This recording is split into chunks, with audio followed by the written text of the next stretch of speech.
Ibu, saudara dan saudari sekalian yang terkasih dan dikasihi Tuhan, pada malam hari ini saya ingin mengajak Anda semua merenungkan 3 hal berikut berdasarkan kitab suci yang hari ini kita baca. Yang pertama berangkat dari kata-kata Petrus. Guru, telah sepanjang malam kami bekerja keras dan kami tidak menangkap apa-apa. Tetapi atas perintahmu aku akan menyebarkan jalan. Dalam pengalaman hidup manusia, inilah yang dikatakan keterkaitan manusia dengan Allah. Seringkali manusia bekerja keras, membangkit tulang dan seterusnya, tapi nol hasilnya. Namun demikian manakala Allah itu mulai ikut campur tangan, maka di situ ternyata ada mukjizat yang tak pernah diduga. Lalu apa kaitannya dengan misa arwah ini? Manusia meskipun berusaha sangat keras untuk meraih surga, dari usahanya sendiri manusia tak pernah dapat.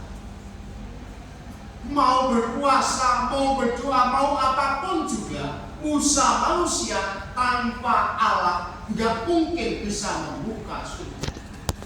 Hanya oleh karena belas kasih Allah, maka manusia mendapatkan rahmat yang berlimpah. Inilah yang menjadi penting dalam kaitan dengan misa arwah malam ini. Kita semua diajak untuk merenungkan bahwa hidup kita semata-mata adalah anugerah dari Tuhan. Dan karena anugerah dari Tuhan, maka kita bisa membuka surga itu. Dan karena kita membuka surga itu berarti kita dapat melihat betapa luar biasanya cinta Allah bagi hidup kita. Memang menjadi tidak mudah, terutama keluarga yang ditinggalkan. Tetapi disinilah harapan penting yang mesti kita letakkan, bahwa ternyata dalam kaitan dengan Allah saja kita akan mengalami keselamatan. Dalam usaha kita untuk meraih keselamatan kita tidak akan pernah bisa, tetapi hanya oleh karena belas kasih Allah yang menganugerahkan supaya kita menebarkan jalan di tempat yang jalan, supaya kita masuk ke dalam hati Allah. Disitulah kita menemukan bahwa kita adalah orang-orang yang berharga, yang memberi kemungkinan untuk masuk dalam kerajaan surga.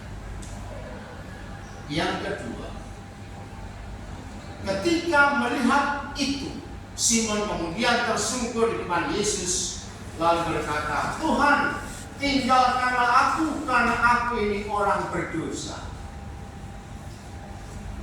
Kenapa ketika orang merasa berdosa, dia tidak pantas di hadapan Allah? Inilah yang mesti kita lihat.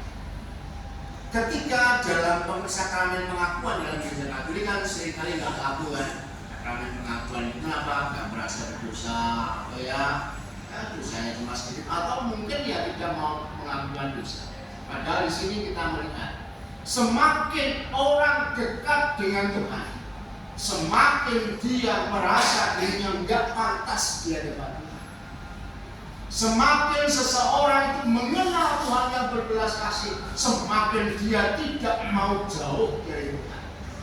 Ketika orang itu jauh dari Tuhan, nggak mengenal Tuhan dan tidak menggantungkan hidup kepada Tuhan, itu sangat dimungkinkan dia sebenarnya tidak tahu tentang anugerah Tuhan.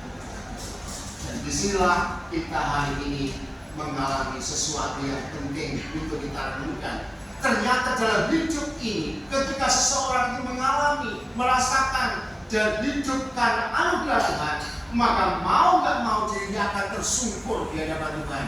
Tuhan, karena Engkau saja, maka aku bisa menggapai kerajaan surga. Tanpa Engkau aku tidak bisa berbuat apa-apa.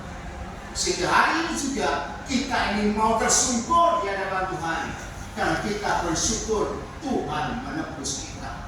Dan penebusan ini menjadi penting sehingga setiap orang yang merasa dirinya bisa menemukan Allah, maka dia mau nggak mau akan semakin mendekati Allah.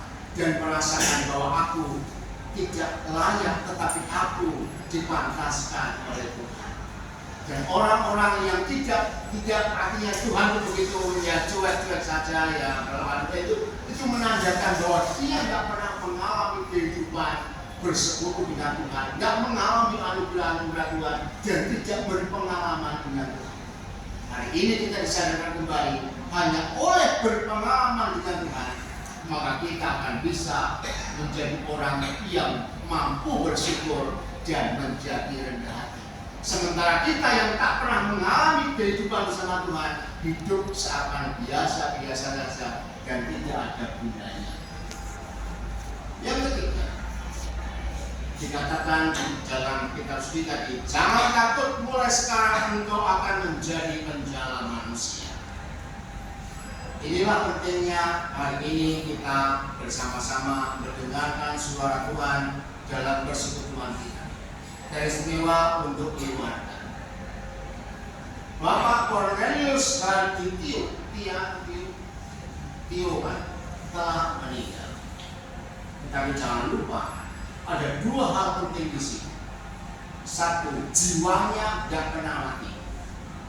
Kemudian yang kedua, cinta itu selalu abadi. Karena jiwa nggak pernah mati, cinta selalu abadi, itu berarti ada relasi antara orang yang hidup dengan orang yang mati. Bagaimana kemudian relasi ini menjadi bangunan yang menjadi penting dalam kehidupan kita selanjutnya, khusus untuk keluarga dan juga sebenarnya kita semua. Ketika ditinggalkan oleh orang yang kita cintai, maka kita mesti menjadi penjala manusia. Artinya adalah ketika kita ditinggalkan oleh orang yang meninggal, kita mesti menjadi orang yang lebih baik untuk menyelamatkan banyak orang. Disitulah yang dikatakan sirih dalam gereja Katolik, disitulah yang dikatakan korban rohani dalam gereja Katolik. Maka ibu ketika ditinggalkan Pak Cornelius ini, hidupmu mesti menjadi lebih baik dari hari kemarin sebagai persembahan cintamu kepada suamimu, sebab suamimu tak pernah mati jiwanya, dia tetap hidup dan dia akan menuju kepada cinta abadi. Maka dengan hidupmu yang menjadi lebih baik, itu menjadi doa yang paling unggul bagi mereka yang mati. Demikian juga anaknya ya, anak pertama, anak kedua, anak-anak yang ditinggalkan. Di satu sisi memang tidak mudah, tapi di sisi lain ingatlah, ketika ditinggalkan oleh ayahmu, maka hidupmu harus menjadi lebih baik. Dan ketika menjadi lebih baik itulah persembahan yang indah bagi ayahmu. Keselamatan dia sekarang digantungkan pada keluarga. Dan itulah yang dikatakan sini, itu artinya kalianlah yang menebus dari seluruh kesalahan dia waktu di dunia, dan kalianlah yang mesti menjadi korban dalam hidup ini supaya keselamatannya menjadi keselamatan abadi dan nanti rahmatnya berlimpah untuk kalian semua. Jadi ini menjadi imbal balik. Disitulah yang dikatakan kalau mau kita tafsirkan bahwa kita suci hari mengatakan jadilah penjala manusia, jangan takut. Selalu memang tidak mudah, tapi jangan takut. Hidup kalian sekarang mesti menjadi puji-pujian bagi Allah sehingga berguna bagi yang mati, dan akhirnya rahmat orang yang mati yang mulia akan mengalir kepada orang yang hidup.